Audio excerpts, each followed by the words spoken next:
No, I am. I'm really actually excited for the anniversary. No, man, what I say on twitter.com. Yeah, it's funny when we first started talking about this anniversary, I was in the same sort of camp. I think there's going to be so much in it. I think there'll be lots of surprises, and I can't wait to be proven wrong because it's got its naysayers, you know. I'm really excited to celebrate it. Really.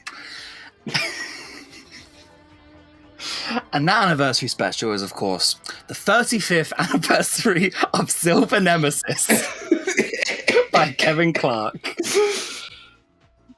Weak. As far as opening gags go, that one was weak, Jack. Witches and robots and Nazis, oh my. Why are there Nazis in this? It was actually in the paperwork that had to be one Nazi story every season. It was like a weird stipulation McCoy had. Right. One swastika, please. You know, there's one story that just sits in the back of your head and you're like, I don't remember that. I don't know what that was. I don't know how I feel about that. I just want to confirm and double check that it is as nothing as I remember. It's been 17 years since I watched this. I watched it back on UK TV Gold probably in 2005, 2006. This one's so UK TV Gold coded. I don't know what that means, but maybe we can work that out by the end. I was giggling already that Neil Clark came up with this. Apparently he lived 7 minutes away from Television Centre, and he came up with this story in those 7 minutes to get to JNT, and I'm not even joking there. Why would he tell anybody that? Oh, I don't know. Apparently this guy is very famous for playing Nazis as well. Oh, he's got that Aryan typecast. He took the role because Wimbledon was apparently on whilst they were filming, and he wanted to watch it from his hotel room. What? Like, he wanted to watch it on the TV. That's the same reason Matt Smith said yes to the role, actually. Oh, really? Oh. Pitch me Silver Nemesis. Tell me what happens in this story. In excruciating detail. We've already seen two parties. The Nazis, apparently preparing for the Fourth Reich. Now we have an asteroid as well appearing before us. Lady Pinafort in Windsor in 1638 for some reason. Who, may I state, are space-time travellers using the skills of black magic. Yes. Do we ever learn about that? No. And then another party with Dr. Ace and this saxophone player. What are they There's up to? this meteor coming down, but it's a statue of Lady Pinafore, but it's a living... I can't even... I read through it all, and it still doesn't make sense to me, because... It's made of validium, Jack. So there's this guy trying to shoot the Dr. Ace. He happens to know where they are. Who's he with? The Nazis? The Cybermen? That's what I don't know. Who is he involved This with? is right. I was thinking, this is like the Five Doctors style anniversary special. Here's a lot of fucking things in a field. They look so happy with themselves right there. Like, those two assassins, they're like, oh yeah, they're dead. They haven't seen any bodies. Face it, Tegan, he's drowned. Yeah, they really did take a very small plunge. But it's not the Five Doctors. It's fucking Flux. Oh, it really is. Already, they're putting like a whole season's worth of stories and villains all at once. Yeah. And like, sort this out, Doctor. Sort out this fucking mess. That is, honest to God, what I remember Silver Nemesis being. The final ingredient, my lady. Human blood. Human blood. And that poor little old man is just... Oh, I feel sorry for him. I need more context with them. You can't tell me there's a woman from the 1800s who's time traveling around like a witch. So who were they anyway? Faction paradox. Sorry. Whoa. I've got a new cough. You're gonna summon Jacob. This is where people have been going wrong. Don't need a TARDIS. Don't need a vortex manipulator. Don't need a time corridor. Drink a potion. You chug the magic juice. Yeah. Oh my God, they're really giving it their all. And they really don't need to. No, God no. This isn't the A-Materia story, but... There's a lot of silliness in here. It's the late 80s and McCoy. Like, that's part of the course. But everyone's playing it real straight. Look at those two extras just like, ooh, oh, these people have just materialised in front of our eyes. And a little natter about it. Oh dear.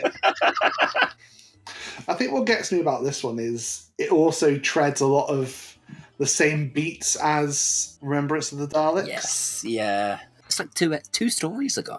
And like apparently the audio episodes got mixed up as well in transmission because of they were like so adamant that this had to be shown on the anniversary that they like shifted the season around, which means that there's multiple continuity errors. So like Greatest Show in the Galaxy, it's the story after this, starts with Ace looking for her like backpack, but it gets blown up in this story. Oh, there's a fez. Ace, I wear a fez now. Wow. That's why they demanded this be shown as the anniversary special instead of Remembrance. Apparently it was the last story to be commissioned as well for Series 25, because when Neil Clark went in to pitch, it was the only story left, like the 25th anniversary story was the only one left to be commissioned, which is strange to me that they then wanted to make it such a big deal. So... Jack, you've got so many anecdotes about the production of this. Were you there? I know you are a bit older than me. I was a couple years off being born, so but I did drink a magic potion once, which meant I could go back and watch it. So, So you sent the Nemesis off into space to draw the Cybermen so you could finish them off? I suppose I did. How clever of me. Just like you nailed the Daleks. Because they are so similar, it feels like we had to pick one and just pretend Silver Nemesis didn't exist. It's kind of like it didn't happen. I mean, I wish it didn't happen, but... I'll be very positive about this because I'm bored and feeling fruity. But not when Lady Painfort's on screen. When those two are on, it's over the top to tears. Oh, there he is. And because of that chessboard, he now knows that Fenric is involved. Is that true? Yeah. In Curse of Fenric, he says the chessboard... In part 1 of Silver Nemesis. How long have you known, Doctor? Since Twin Dilemma. He just walks into a board game shop and sees a chessboard out there and he goes, Fenric's involved in this somehow. You beat me by this much to that joke. I sometimes wonder how the Doctor does know what sort of story he's in for. Like, when your life is made up of so many secret monster reveals and villain surprises, you would be super paranoid, number one. But number two, you'd be like, right, weird technology, Cybermen, fucker with a weird beard, master, obviously. Chessboard. So, this policeman here, what faction is he with? Paradox. Sorry. That really got me. I was expecting you to say, like, the British government. Yeah, he is actually with Thatcher. Oh, Jesus. Who is also in faction Paradox. Yeah. See, they wanted to film at Windsor Castle, but were told no because we don't allow fictional filming at Windsor Castle, so they had to use a different castle. And apparently JNT tried to get... Royal. Oh, yeah, he tried to get Prince Edward, I think, in it. I think that's Nicholas Courtney as well, just walked past. God, this story is rapid fire. So I just missed Nicholas Courtney and a bunch of other 80s Doctor Who alumni. Yeah, they had like a bunch of like just playing tourists for some inexplicable reason. Let's try to find him. Where is he?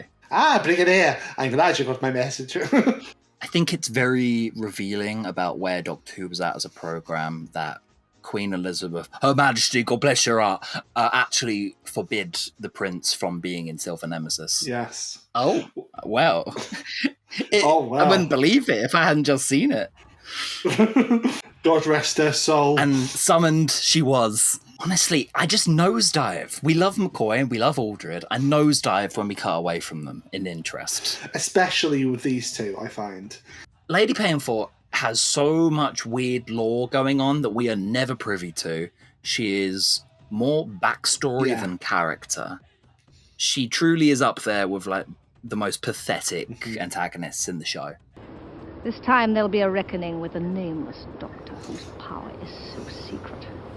For I have found his secret out. Have you though? Have you really? He's the timeless child. I think she would know that. She's like, I mean, he's half human. I mean, he's the other. He's all these things and more. My lady has read Lungbarrow. I don't understand this word. Loom. Oh, it's a unit story. Units on the scene. Way. Oh, no, the Nazis. That was the joke. Sorry. I know for a fact that the image of a run-over dead cop did not just make me genuinely laugh. That would be... no, that would be bad. That would actually be, like, quite inhuman of me.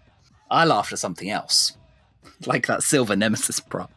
Sure. So I do think it's really interesting that the Nazis, in general pop culture, are fans of the occult. I don't actually know myself how much truth there is to that, but the fact that they were on this weird, vainglorious, holy mission to like get all of the arts of the world, all the great treasures. It's interesting that we're remembering them to also be in touch with Cthulhu. What was it? Because Hitler was obsessed with the Spear of Destiny. Yeah, that's it. And vampires? I think he had a vampire thing, but don't we all? Eva, look at my fangs. I sparkle in the sunlight. Hey, that's not... Too soon. Too soon. He was also, believe it or not, massive Doctor Who fan. Really? I mean, if any of the Doctor actors were going to be like actual magic men, spell folk, it would be McCoy. This is not Poggers. I can't think of many other Doctor Who stories where the Doctor just like is in the middle of nowhere, rocks up, and just goes like, "Oh yeah, Nazis." Like, oh okay, there they are. What's this? Like... It's like an RPG encounter. He's walking in a field. It's so funny. He's been here 10 seconds. What I love about this is like it's the stinger, it's the twist of the episode. It means nothing. This twist means nothing. Exactly. It's not Earthshock. And it's so weird as well. Like, why are the Cybermen being paired up with Nazis? Like, the Cybermen represent fascism in a very different sort of way. I suppose if you really want to stretch it, you could go to Italian fascism around the same time. The Futurists had sort of a techno vibe to them, I guess. I 1,000,000% imagine it was just because JNT was like, well, it's the silver anniversary of Doctor Who. Let's get a silver villain in there. And they're like, well, Cybermen are usually grey. They're silver. Andrew. They actually do spray paint them in this one to make them that bit more silver. And it's touches like that really made JNT such a brilliant creative. You know, I had to get ITVX for this, like a free trial. If I forget about it and I have to pay for Silver Nemesis, I'm not going to forgive you. This was your choice. You were like, I need to... You were like, no, sorry, no, Sam. Why are you doing this to me? My to-do list runs my life. It's like, I don't want to be here any more than you do. We were just watching paint dry in the second episode. God, we're starting back here? Oh my God, we're watching paint dry again. So, we did sit here and watch part 2. There's a big fight. There's a big battle royale in an open field. It was like Fortnite. And then it showed us a full minute of them just sitting around doing nothing, and a little lizard went in the tree bark. And me and Jack just looked at each other like, what's going on? The episode 2 blues have set in. It's a shame, isn't it, when a 3-parter in Classic Who seems long. Like, usually it's like a 6-parter and you're sat in the BFI and you're like, oh my God, this, you get to part 3 and you're like, oh my God, I've got another hour and a half left of this. Those dire moments as a Who fan where you're questioning, do I like Doctor Who? I could be like next door watching Kurosawa. Did you know this? In the Abominable Snowmen screening, I literally walked out of episodes 4 and 5 and came back. I just went to the BFI shop and got a drink. Yeah, it's not like Silver Nemesis is a slow story. It's really fast paced. So the fact that we just had like complete awkward silence in the dead heart of the story is odd. It stands out. You can always go back to the TARDIS. Are we going or what? That's as close as we're going to come to character drama this season. Plot relevant jazz music. What if it turned out that Cybermen, like, they did exercise all human emotion, but they still like jazz?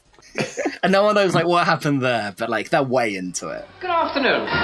Doctor, I don't believe you've met my friend Ace. give me the ball. So it's scenes like this where McCoy really sings, where he gets to do what I call, honestly, the Troughton routine. When he just enters a room and it's full Charlie Chaplin mode. It's, what a joy. It made my heart flutter as a kid. I'm imagining him trying this with any other brand of Cybermen and like it not working at all. Oh my God, you're right. That does look like Tom Baker. There he is. It's the end. But the moment has been prepared for. It does look like The Watcher a bit too. Yeah. Okay, so can I just say, crazy visuals. Yeah. Kind of cool. I'm going to even venture into good. It's taken a while for it to kick in. The description of this episode on BritBox says, it says, Lady Painfort's insanity has made the statue come alive. I thought, what? That's what BritBox is telling me. Me, I'm none the wiser. I mean... You're cracking open a drink, fuck this. You know what, I'm over it too. If BritBox can tell me what's going on, that'd be great. It's like a little additional text file on the side of the screen. It just tells you like all the bits you're meant to care about. There's probably no time like the present to get into my real issue with not only this story, but like late game 7. I don't like him being Poirot. I don't like the Doctor telling you at the last minute we weren't privy to all of this additional information. In Silver Nemesis, we find out not only does he have a prehistory with these characters and he planted the Silver Nemesis just like before, we're late to the party. Again. And we don't get the information in any big satisfying way. It just feels like kind of lazy storytelling. Doctor Who fans are actually all over. People love this from 7. I never got it. There's elements to it I like. Like, I was telling you before about how there's a book where I think Ace is describing how she wakes up in the middle of the night and Seven's just out, like, moving a random chair here or leaving a random note there, preparing for all these battles in the future. Just like Father Christmas. Yeah. The night before Christmas. So he's putting in all of this like homework, pre-effort. He's doing all this prep work that other doctors... Some doctors don't even check the fucking scanner to see if there's gravity. I mean, to be fair, McCoy doesn't check it towards the end, does he? Too true. Too soon. It's strange in this one. Like the whole like pre-planning and what have you and like coming to the third act works in, say, like Curse of Fenric. I'm not sure it does. I think even Curse of Fenric is super clunky. It's just like it pulls this entire series arc out of its arse at the last minute, tells you that it was all very clever for setting it up, and it makes you realise, wait, so what was I doing for 3 parts? Well, I'll give you that. It's like going into a 2-parter in the new series, except you didn't get part 1. So you're just in the beast pit. And you're like, what the fuck is the Doctor doing? Oh, right, okay, that's Satan? Sure. And I don't think a kid would have had, like, the kind of patience week in, week out, right? These episodes go at a breakneck pace. Are you looking at me? Stand aside. What are you, social workers? Bro, he's dressed like a RuneScape character! I'd say a good half of the scenes of this story are characters dicking around and going on walkabout. Fuck's this? What's this? Like, this is supposed to be like the 25th anniversary of the show. This is obviously what someone thinks Doctor Who was about. This. Oh, it's such dorky Who, man. Oh, I just came over from London. Oh, that's nice, love. Can we get back to, like, the Doctor said it was the end of the world today? Yeah. The Cybermen are Nazis next door? It's crazy. You should go see it. It is strange how this is the last appearance of the Cybermen in classic Who, and they've barely been in it, really, have they? Earlier, you were asking me, like, how is everyone so well informed? Why do the Cybermen know all of these weird bit players and their odd lore? And I'm like, technically, the Cyber Neomorphants, guys with the silver faces, they're meant to be this upper class. They're meant to be like the big dogs. So that could explain why they've got the lore dump. Maybe they went on the Doctor Who TARDIS wiki like Lady Painfort did. Yeah, that's crazy. That's canon. More on that in the future. Are these the best that they could send for this job? Ace is going to massacre a whole fleet of them. which a troop of Nazis couldn't do. So No, it's real best of the best, yeah. therefore, Ace is greater than a troop of Nazis. Is this the Queen, or... I mean, I don't know much about the royal fur family. Honest, I really don't know what is going on at this point. It's Lady Di. Lady Painful, no! Oh, here we go. Oh, my girl, yes! Remember when we did this action scene 2 stories ago? No, it's good. It's fun stuff. If someone said, "Oh, Silver Nemesis is the one where Ace is the action scene," I'd be like, "Yeah, fair enough. Yeah, that's true." It's funny how the Doctor's very happy just to let her take on this platoon of Cybermen. Go have your fun, Ace. It's like letting the dog off the lead. He's training her. He's grooming her to be like him, I guess. But she looks like she's getting more Dennis the Menace than Doctor Who. Mm-hmm. Well, of course, the original season 27 plan was that Ace was going to go to Gallifrey and become a Time Lord. All right, Andrew Cartmel, stop messaging me on Facebook. I think there's really fun bursts of story. When that big Battle Royale fight happened, really exciting, that was cool. And then nothing. And then a statue came alive, that was fucking crazy. Then nothing. And now we've got this. Just like an excuse for cool scenes. I guess I've got nothing really to say about that. We've come a long way since Susan and Vicky, haven't we? Victoria as well, like. Oh no, Victoria could have thrown down. Victoria was always screaming, wasn't she? Yeah, that was one of her core attacks. I like to think that Seven is just none the wiser. Like, he didn't realise the Cybermen came in and Ace has just gone and just slaughtered them. This is the one story where he actually did not have everything ahead of time planned out. Yeah. He's just winging it. And that's the thing, I think I honestly will prefer Doctor Who when, he's winging it, when he's seeing all this stuff for the first time as well. I don't even like it that much when he knows stuff about aliens that we don't know. Like, I think Doctor Who should learn about things when we do, because we were saying earlier, I like it when the Doctor Who universe feels really big. And for that, you can't have the Doctor know everything, you can't have recurring characters every 20 seconds like Silver Nemesis. Like, the pitch for this episode was Doctor Who. We don't really know who he is. Doctor Who? Well, you don't actually answer that in any way, in this anyway. So. It's an odd mystery to set up to an audience who didn't realise there was a mystery to solve. The Doctor can be the audience avatar. I don't think the companion role, it's not that binary. The problem is with asking, Doctor Who? No. I'm so much more than just another Time Lord. The core problem is if I'm watching this in the 80s, I know who the Doctor is. Doctor Who has been answered in the Hartnell years. It's happened. To go further back, it's super unnecessary, but it's a very, late 80s, 90s thing of, the Doctor on all these crazy adventures. He must be, the coolest guy ever. Mm-hmm. It's of its time. And someone had to do it eventually. It really was just a matter of time, I think. It feels very unnecessary, doesn't it? Yeah. You can't have a show like this and not go Space Jesus, not have your Space Jesus phase. And now they're all kind of Space Jesus, because the last 3 showrunners have all adored the 80s, revered this lore. And for something that didn't even actually unfold on screen ever, it's a really weird thing to get fixated on. So why is Lady Pennythorpe gone mad again? Jack! I don't know, but her madness awakened the statue and made it a living thing.